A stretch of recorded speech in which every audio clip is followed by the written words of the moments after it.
Fossil fuel और global warming से मुतालिक लोगों को बेदार करने के लिए आज का कार्यक्रम है, ताकि आम लोग इससे फ़ायदा उठा सकें।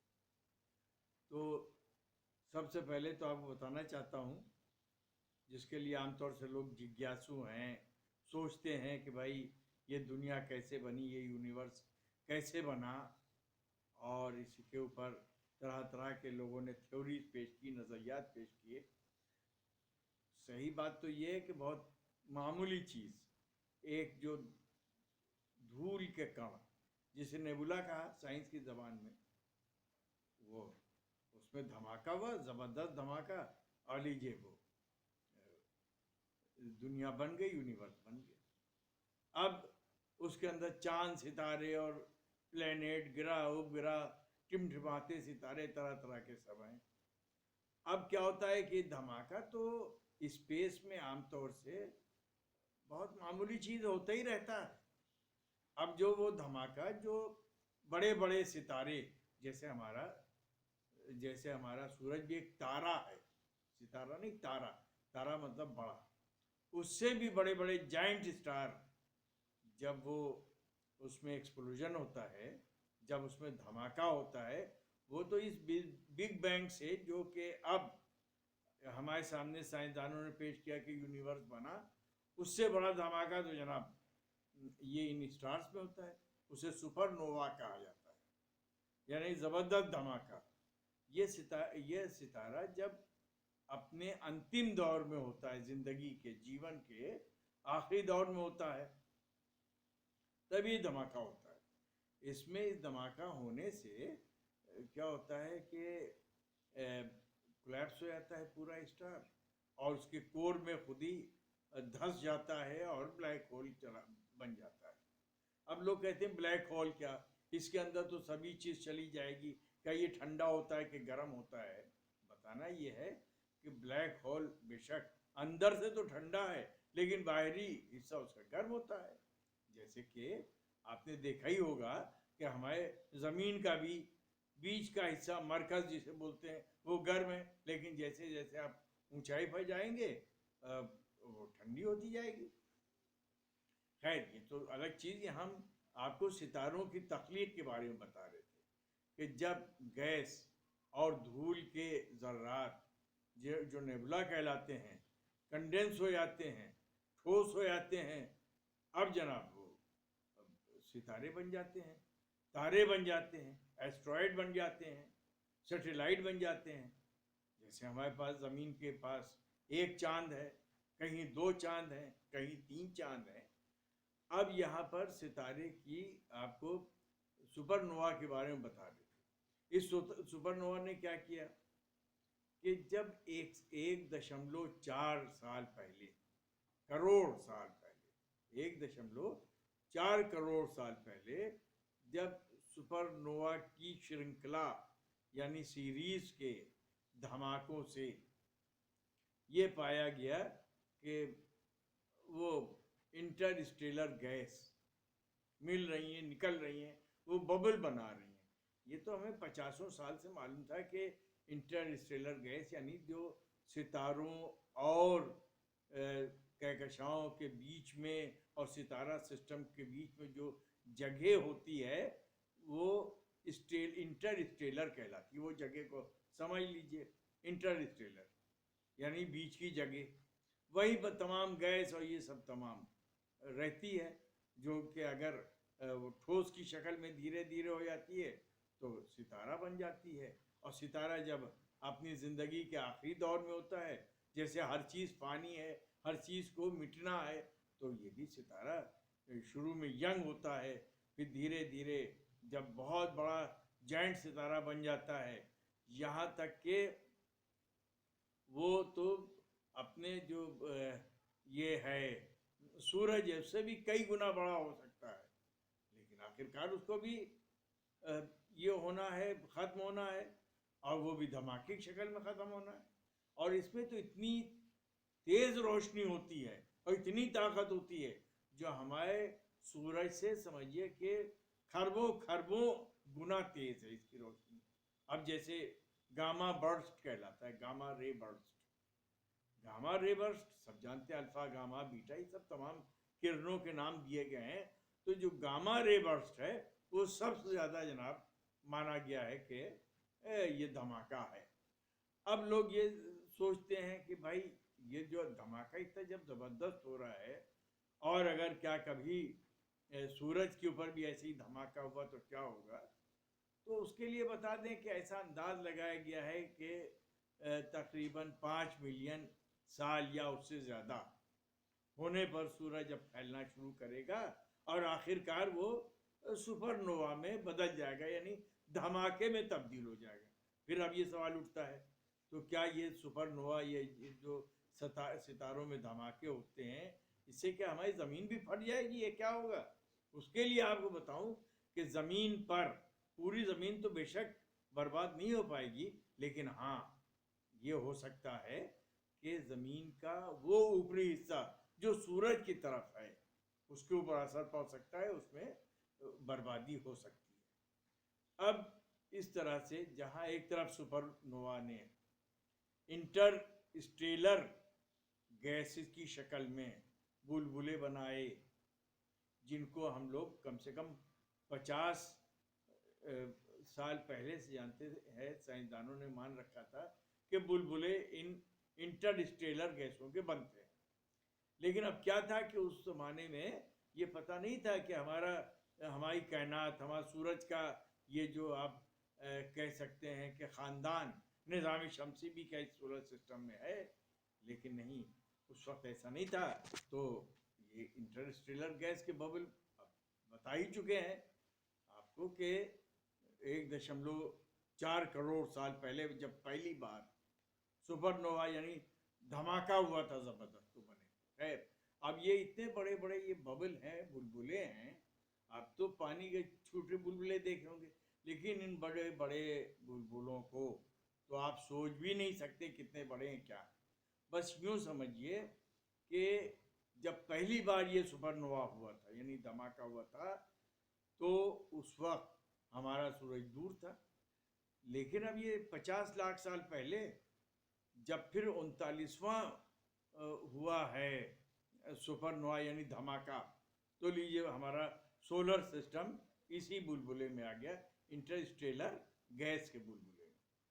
इंटरस्टेलर गैस बताया कि जो जगह होती है गैलेक्सी और उसके बीच में, तो अब ये है कि ये सब जितने भी सितारे या तारे ये सब बर्बाद होते हैं, अपनी ज़िंदगी ख़त्म कर लेते हैं, तो ब्लैक होल में दफन हो जाते हैं।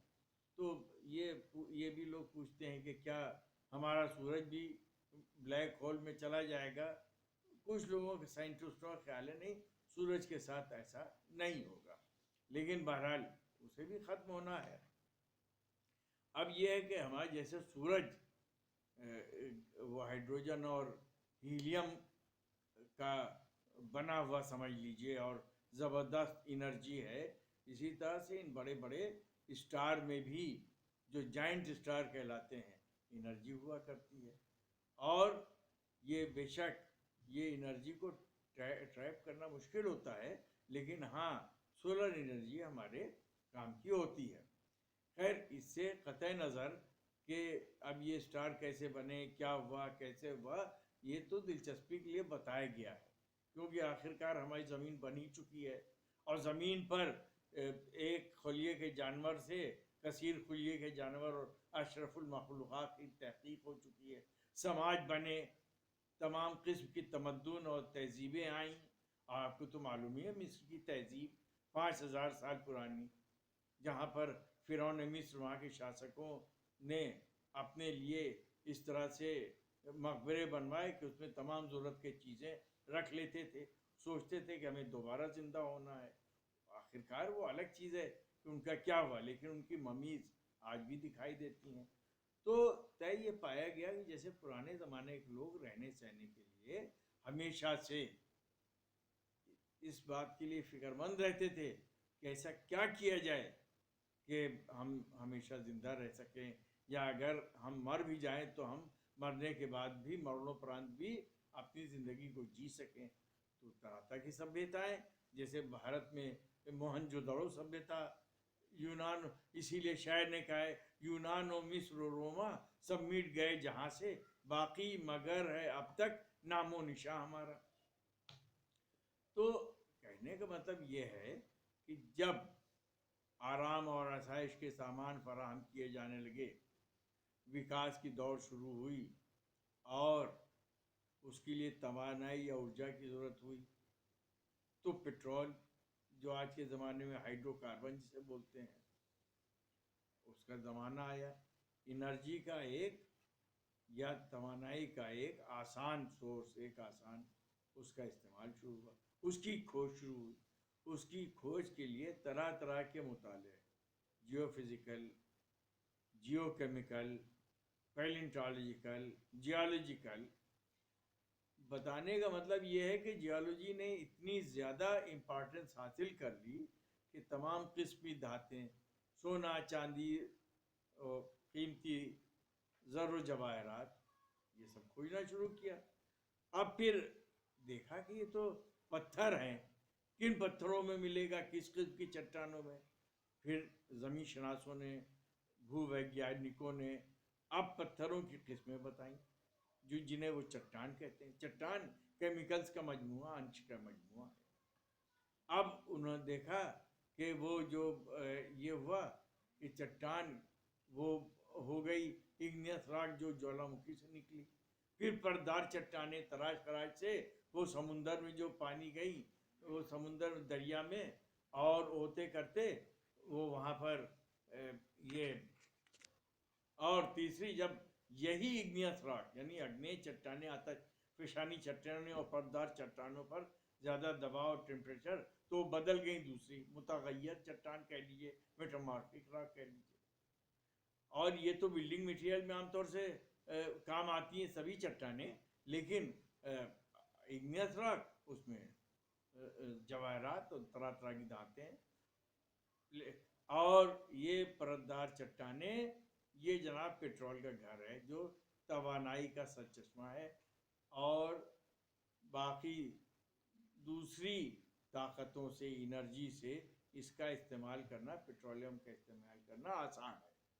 अब इसकी खोज के लिए जियोलॉजी की तो स्टडी है ही, जियोलॉजिकल एक्सकर्शन होता है, जियोलॉजिकल इन्वेस्टिगेशन होता है, जिसे जियोलॉजिकल सर्वे कहते हैं, सरसरी जायज़ा लेना।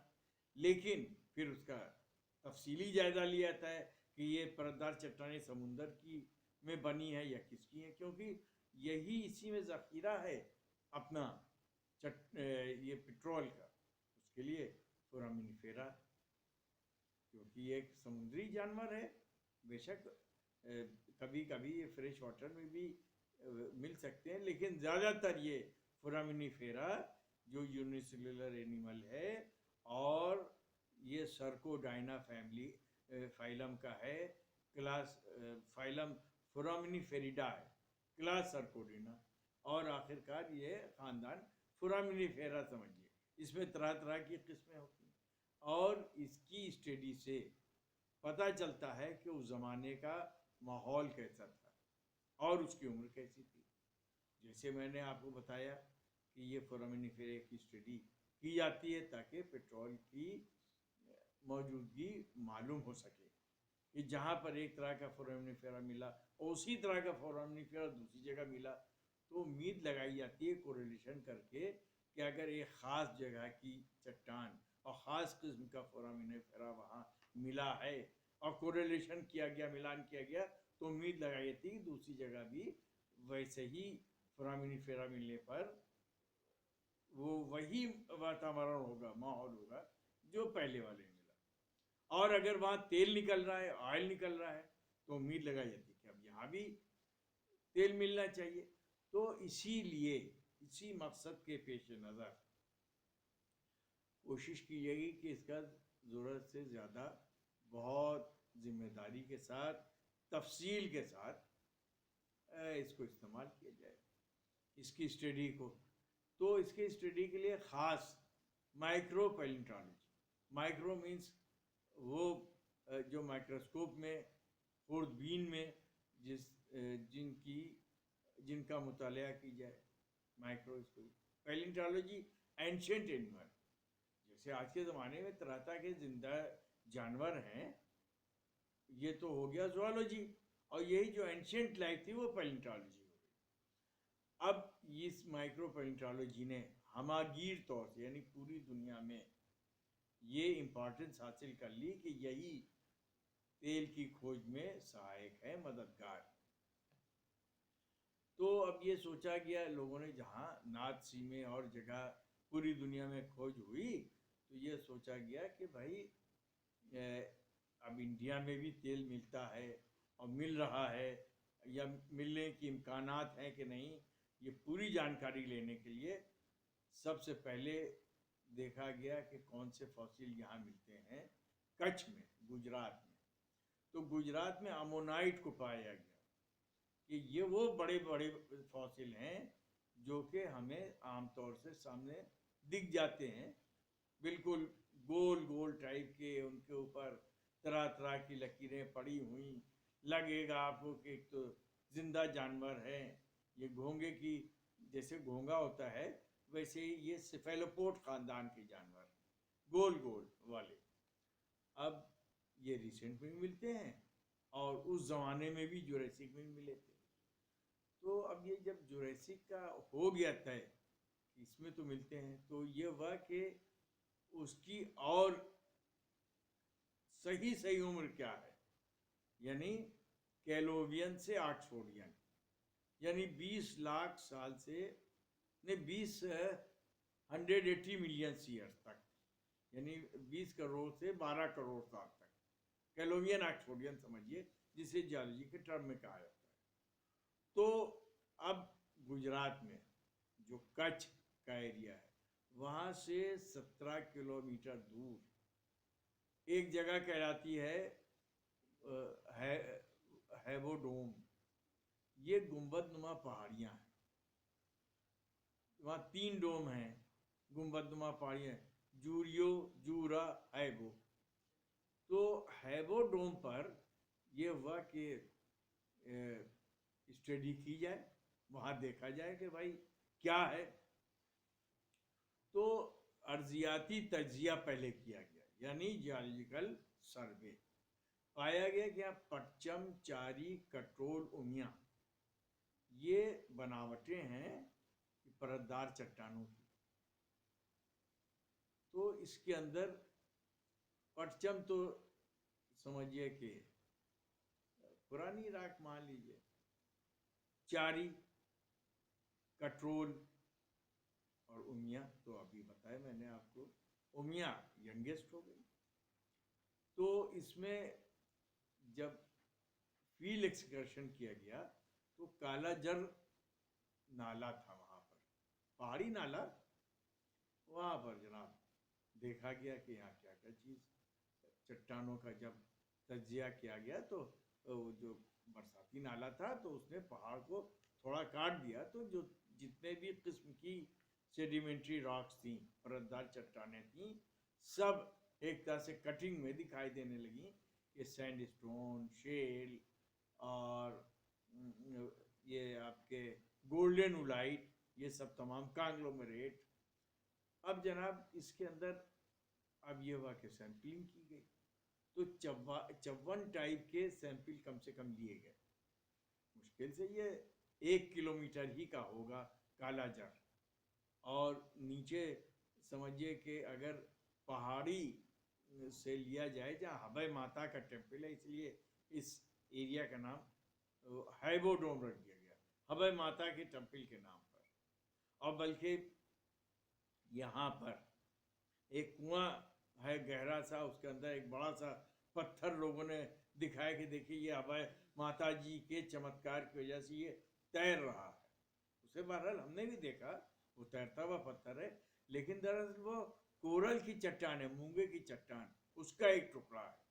क्योंकि वो स्पॉन्ज टाइप का होता है, वो आमतौर से हल्का होता है सैंडस्टोन वगैरह से, क्योंकि उसके अंदर हवा की वजह से और तमाम मसामात होते हैं सुराख टाइप का, जिसकी वजह से हल्का हो जाता है, हवा बनी रहती है तो तैरता है। लेकिन अगर आप यूँ उठा नहीं सकते, इतना भारी है, लेकिन चूंकि वो बयांसी होता है, कायम रहता है, अपने लिहाज से अगर एक बार उसे पानी में छोड़ दिए बेशक चला तो जाएगा नीचे तक, फिर वैसे ही धीरे धीरे करके ऊपर आके कायम हो जाएगा। ये चमत्कार हो गया हवा माता जी के टेम्पल का। खैर ये तो आस्था की बातें हैं, यहाँ पर ये आपको नहीं बताना है हमें कि ऐसा क्यों है कैसे है, ना इस पर कोई कमेंट करना है। बताना ये है कि इस पहाड़ पर जो हमें, जो इतने आस्था के साथ साथ हमारे लिए इसलिए मूल्यवान है क्योंकि वहाँ पर भी हमें अमोनाइट के फॉसिल्स मिले, और उसी से और बारीक तौर से करीबी उम्र जानने के लिए हमने उसकी स्टडी शुरू की। सबसे पहले तो जितनी चट्टानें मिली, सैंडस्टोन, लाइमस्टोन, शेल, कांग्लोमेरेट और धोसा उलाइट।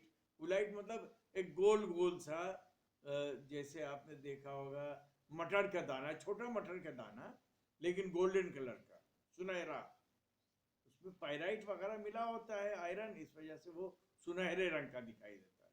लोग देखेंगे कहेंगे भाई ये तो सोने का डला है, ऐसा नहीं है, वो उसमें लोहे के अज्जा हैं, पायराइट होने की वजह से उसके अंदर ऐसा वो गोल गोल वो चट्टान है, गोल्डन उलाइट। खैर इससे भी मतलब नहीं, हमें तो ये देखना है कि उसको सैंपल कैसे लिया गया।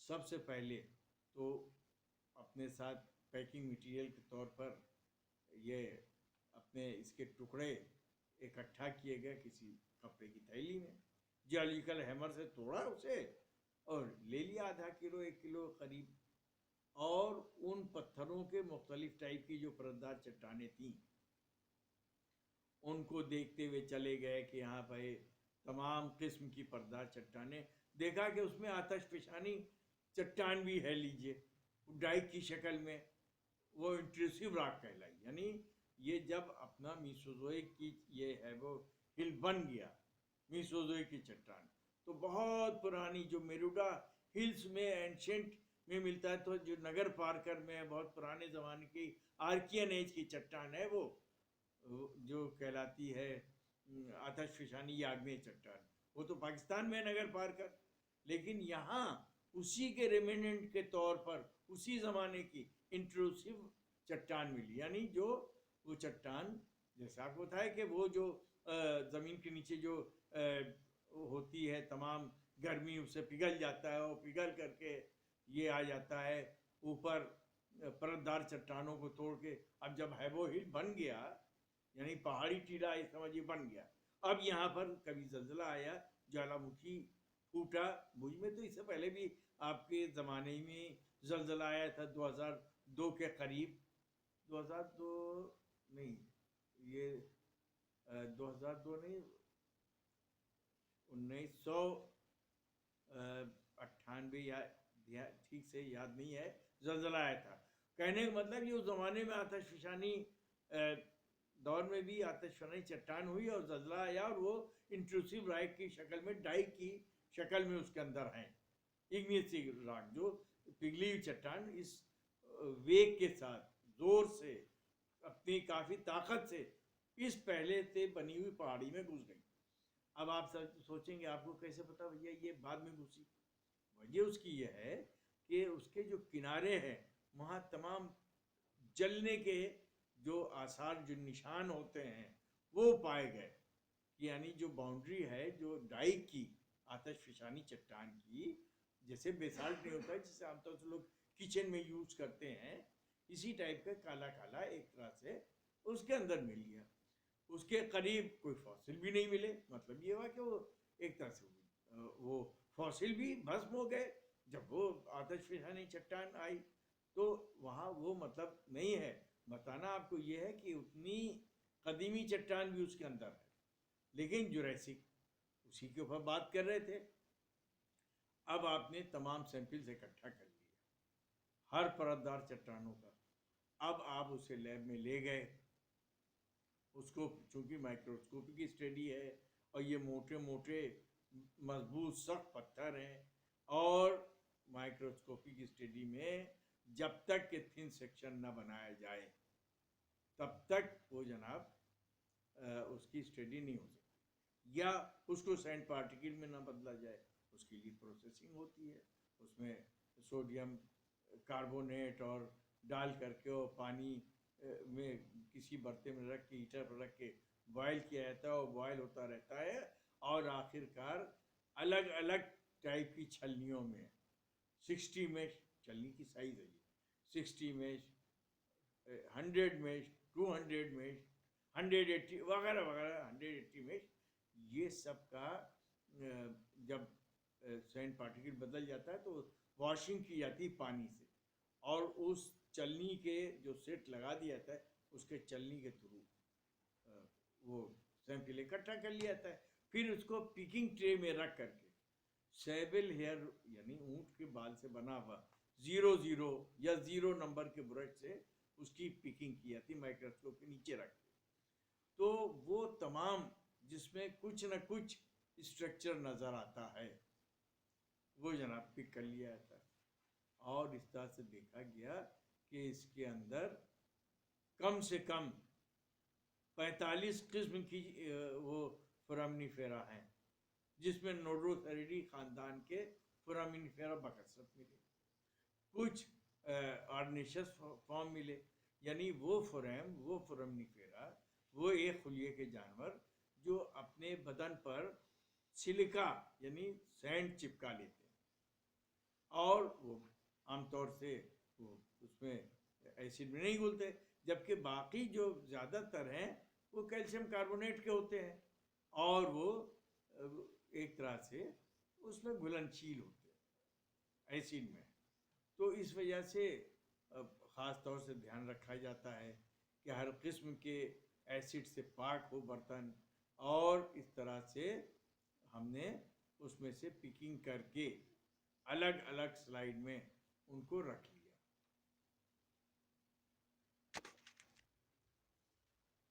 अब जब तमाम स्लाइड तैयार हो गई उनको तो जियोलॉजिकल सर्वे के जो एक म्यूज़ियम है कलकत्ता वहाँ रख दिया गया एहतियात से ताकि और लोग भी स्टडी कर सकें। नतीजा ये पाया गया रिसर्च करने के बाद कि इसमें 10 किस्म की तरह तरह की स्पीशीज़ हैं, रियोफैक्स भी है, अमोबैक्लाइटिस की तरह तरह की स्पीशीज़, नोडोसेरिडी। ये जो नोडोसेरिडी के ख़ानदान के लोग हैं जो मौजूदा ज़माने में गहरे समुंदर मिलते हैं, पहले वो छिछले समुंदर मिला करते थे। तो एक नतीजा ये निकला कि छिछले समुंदर का कुछ वो उसके अंदर चट्टानें हैं जो उसमें बनी समुंदर के छिछले समुंदर में। रियोफैक्स या जो ऑर्निशस मोबैक्लाइटिस हैप्लोफैगमेटिस जो ऑर्निशस फोरामिनिफेरा थे, पाया गया कि ये आमतौर से बीच इन्वायरमेंट में, कुनक्लोकुलेना जो रोबस टाइप का था मोटा मोटा पाया गया वो भी बीच इन्वायरमेंट में, क्योंकि ये जो है इतने मजबूत होते हैं कि ये जो ये जो बड़ी ऊंची ऊंची लहरें उठती हैं जो वहाँ तक जाती हैं किनारे तक फिर वापस लौटती हैं, तो इनकी तमाम किस्म की सख्तियों को झेल सकते हैं। तो ये पता चला कि यहाँ पर कहने का मतलब शैडो वाटर कंडीशन और पूरी दुनिया के यानी ईरान, मेडागास्कर, सऊदी अरब, अफ़गानिस्तान, सिनाई, मिस्र, ये सबके फोरामिनिफेरा से जब इनका मुआवजना किया गया पता ही चला कि समुंदर एक टैथिस नाम का समुंदर था 180 लाख साल पहले, जिसका एक बाजू समझिए ये राजस्थान तक यानी कच्छ होता हुआ राजस्थान यहाँ तक के स्पीति लाहौल स्पीति तक पहुँचा था और ये समुद्र इतना लंबा चौड़ा था कि ये पूरे का पूरा ये मेडागास्कर से लेके सऊदी अरब, मिस्र और सिनाई, इजिप्ट, अफ़गानिस्तान ये सब में फैला हुआ। नतीजा ये है कि चूँकि जुरासिक रॉक में और टर्शियरी में भी, लेकिन ज़्यादातर जुरासिक रॉक में सऊदी अरब में तेल मिल रहा है, तो अंदाज लगाया गया कि यहाँ भी तेल मिलने के इम्कान हैं और बेशक और ऐसा हो भी रहा है कि जुरासिक चट्टानों में मिल रहा है तेल।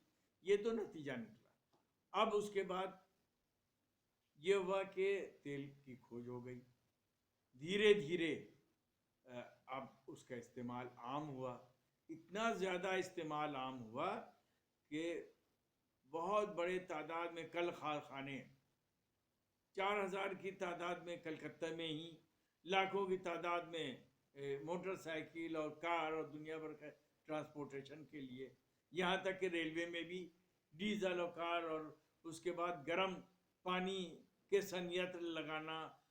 बताना मुख्तसर ये है कि इस तरह से बेदरेग इस्तेमाल हुआ इन फॉसिल फ्यूल का। फॉसिल फ्यूल का मतलब वही है कि वो ईंधन, कुदरती ईंधन जो ज़मीन से खोद के निकाले आते हैं, चाहे वो कोयले हों चाहे वो तेल हो, इनका इस्तेमाल। नतीजा क्या हुआ कि ग्लोबल वार्मिंग हुई शुरू, क्योंकि उसके अंदर इथेन, मीथेन और कार्बन डाइऑक्साइड, ये सब तमाम चीज़ें अब बढ़ गई। उसके नतीजे में ग्लोबल वार्मिंग, जलवायु परिवर्तन, ये सब तमाम आ गया। अब नतीजा क्या हुआ उसका कि बुरे असरात शुरू हुए। हशरातुल अर्ज़ यानी मॉस्किटो वगैरह ने तरह तरह की बीमारियां फैलाना शुरू की। कुछ तो ये हुआ कि बायोडाइवर्सिटी में असर पड़ा, यानी समुंदर में एसिडिफिकेशन हुआ, अमलियत बढ़ी, वहाँ के जानवरों पर ख़तरा, आबादी कम। अंटार्कटिका में जानवरों की आबादी कम, क्योंकि उन्हें बहुत दूर तक मेहनत के लिए पेंगुइन वगैरह को जाना पड़ता था। इंसानों में देखा कि जंगलात काटे गए, तो वहाँ से जो जानवर थे वो लीजिए आबादी में घुसने लगे, तो उनमें जो जानवरों में जो बीमारियां थी वो आदमियों में आने लगी, ट्रांसफर होने लगी।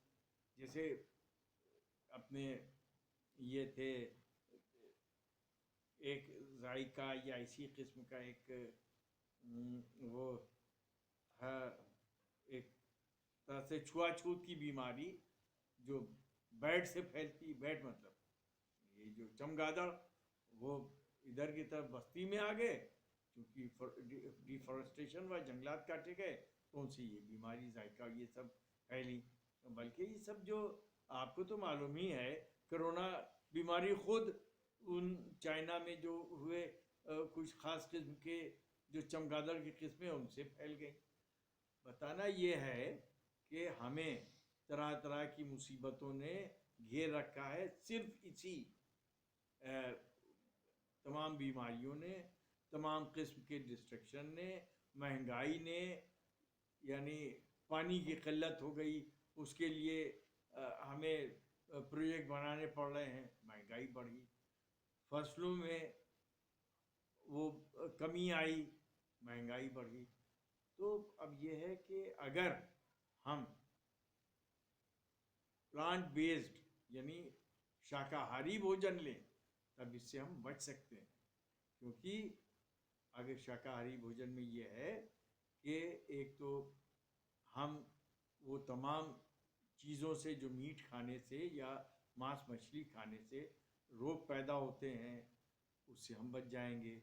जो जानवरों के जैसे चिकन में हो जाता है फीवर, पोल्ट्री फार्म की वजह से, उनसे बच सकेंगे। और फिर ज़्यादा ज़मीन घेरती है पशुपालन वगैरह, जो मीट का कारोबार होता है, मांस का कारोबार होता है, वो ज़मीन ज़्यादा घेरती है। और चारे के लिए, उनके चारे के लिए सब डिफॉरेस्टेशन, जंगलात काटना पड़ता है।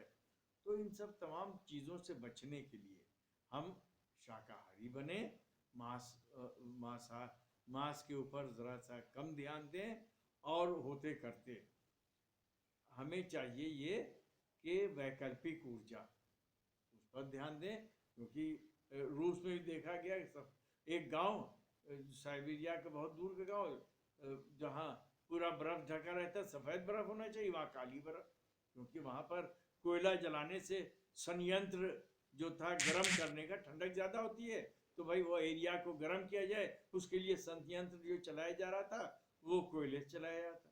इतना ज़्यादा वहाँ पोल्यूशन हुआ, कह लीजिए पहाड़ियाँ बजाय सफ़ेद बर्फ के ढकने से गर्म बर्फ, काले बर्फ से ढक गई। तो ये सब कार्बन दूषण हो गया, उसमें पर्यावरण में दूषित हो गया, पर्यावरण दूषित हो गया, सांस की बीमारियाँ, फेफड़े की बीमारियाँ, और आखिरकार यहाँ तक कि मानसिक भी बीमारियाँ शुरू हो गई। इसलिए हमें चाहिए कि हम लोगों का ध्यान रखते हुए और वातावरण का ध्यान रखते हुए अपनी आने वाली संतान को अमानत के तौर पर अच्छा वातावरण दे सकें। शुक्रिया। जय हिंद।